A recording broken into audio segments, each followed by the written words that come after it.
ઓમ નમો નારાયણ. હું અરુણાબેન પી ગોસ્વામી સુરતથી તમારું સ્વાગત કરું છું અરુસ કિચનમાં.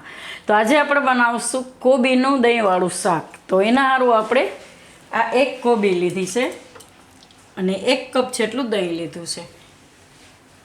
ચણાનો લોટ આપણે લીધો છે અડધો કપ જેટલો. થોડાક લીલા ધાણા લીધા છે અને મસાલામાં આપણે મરચાં લીધા છે લીલા 2, થોડાક લીમડાના પાન લીધા છે વઘાર માટે, હળદર લીધી છે થોડીક ને આખું જીરું લીધું છે વઘાર માટે, મીઠું જોઈએ સ્વાદ પ્રમાણે, 1 ચમચી લાલ મરચું લીધું છે, થોડુંક આપણે લસણ લીધું છે, હિંગ લીધી વઘાર માટે અને ધાણા જીરું લીધું છે થોડુંક અને આખું જીરું વઘાર માટે લીધું છે.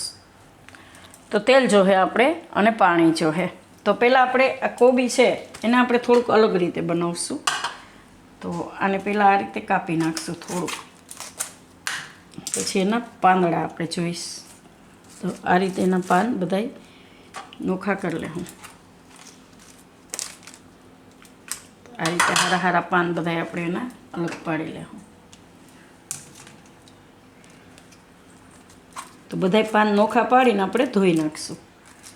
તો કોબીના પાન આપણે આ રીતે બધાય કાઢીને ધોઈ નાખ્યા છે. તો હવે આપણે મસાલો તૈયાર કરીશું. તો આમાં આપણે ચણાનો લોટ લઈ લેવું.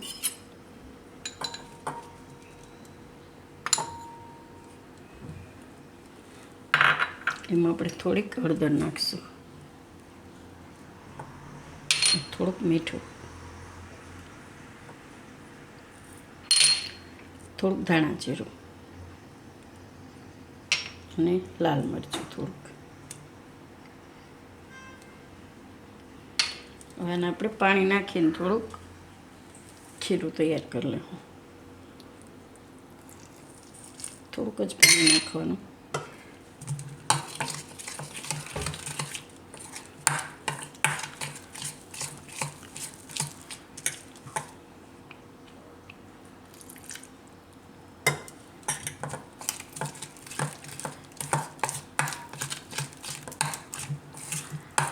આ રીતનું આપણે તૈયાર કરવાનું.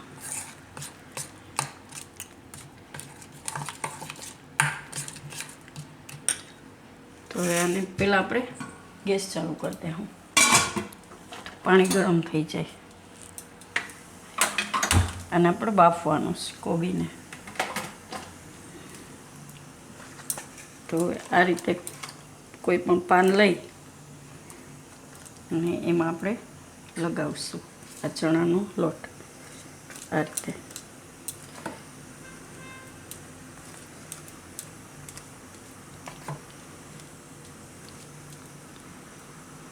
પછી એને ફોલ્ડ કરી દે. આ ભાગ એવું લાગે કે થોડોક જાડો છે તો તમે કાપી શકો. આ રીતે વારી દે.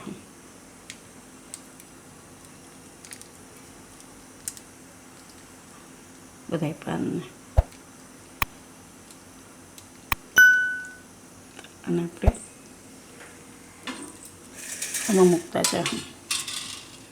થોડુંક એમાં તેલ લગાવી દે.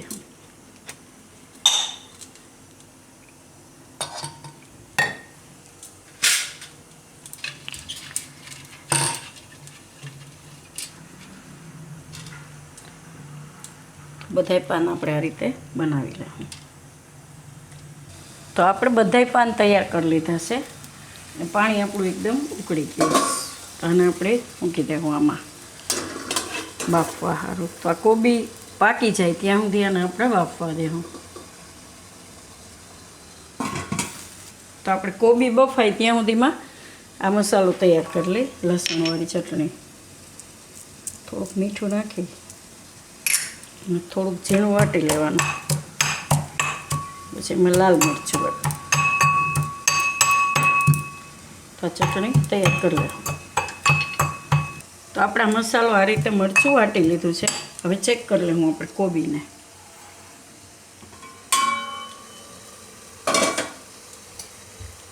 તો ચાકુથી જોઈ લેવાનું. તો કોબી એકદમ સોફ્ટ થઈ ગઈ, પાકી ગઈ છે.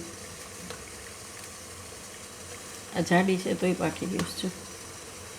તો આને આપણે હવે નીચે ઉતારી લેવું, બહાર કાઢી લેવું આને. તો આને આપણે બહાર કાઢી લીધા છે પાન બધાય, અને આપણે તેલ ગરમ મૂકી દીધું. તો તેલ ગરમ થાય ત્યાં સુધીમાં આ જે લાલ મરચું છે એમાં આપણે બધા મસાલા નાખી દઉં અને મિક્સ કરી લઉં. તો હળદર નાખી દઉં અને ધાણા જીરું અને મીઠું થોડુંક, આપણે દહીંના ભાગનું મીઠું. આમાં હવે થોડુંક પાણી નાખીશું અને ઢીલું કરી લેવું આને.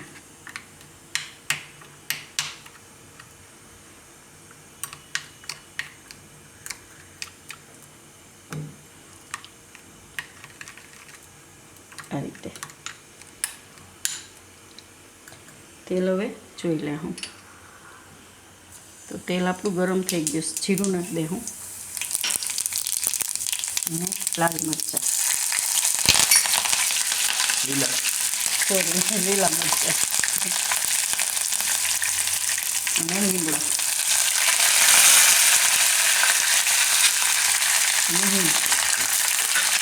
ગેસ ધીમો કરી દે. અને આપણે જે મસાલો તૈયાર કર્યો એ તેલમાં નાખી દઈશું અને મિક્સ કરી દઈશું.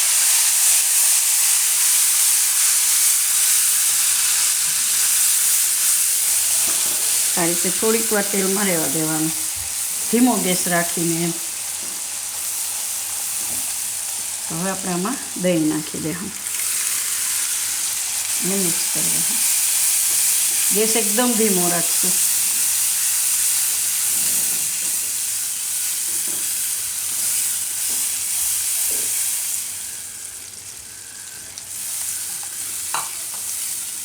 આમાં આપણે લીલા ધાણા થોડાક નાખી દઈશું.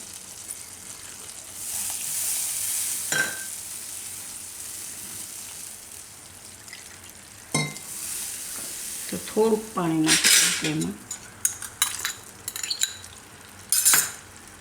હવે આજે આપણે પાન છે કોબીના, પાન એમાં નાખી દે હું બધા.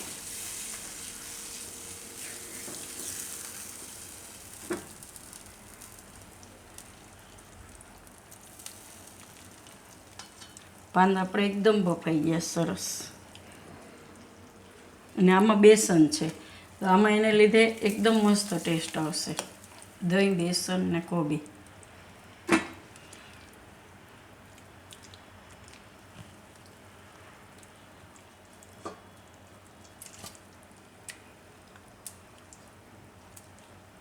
બધાય પાન આપણે નાખી દીધા. હવે આને થોડીક વાર આમાં પાકવા દે હું, વચ્ચે વચ્ચે હલાવી લે હું. તો આને આપણે થોડીક વાર પકાવી લીધું સારી રીતે.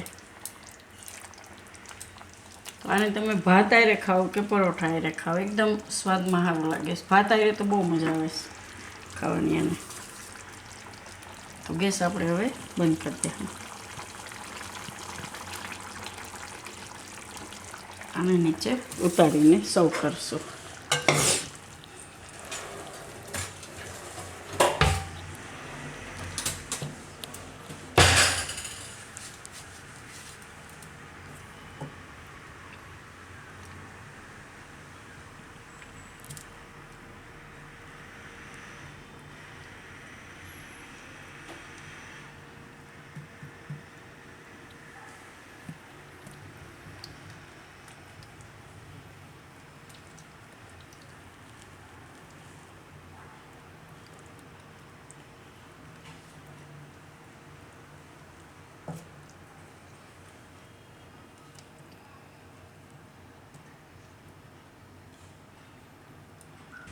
તો તૈયાર છે આપણું કોબીનું દહીંવાળું શાક.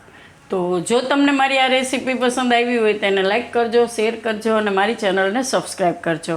અને બેલ આઇકન દબાવવાનું ના ભૂલતા. કમેન્ટ કરીને કહેજો કે તમને કેવું લાગ્યું આ કોબીનું દહીંવાળું શાક.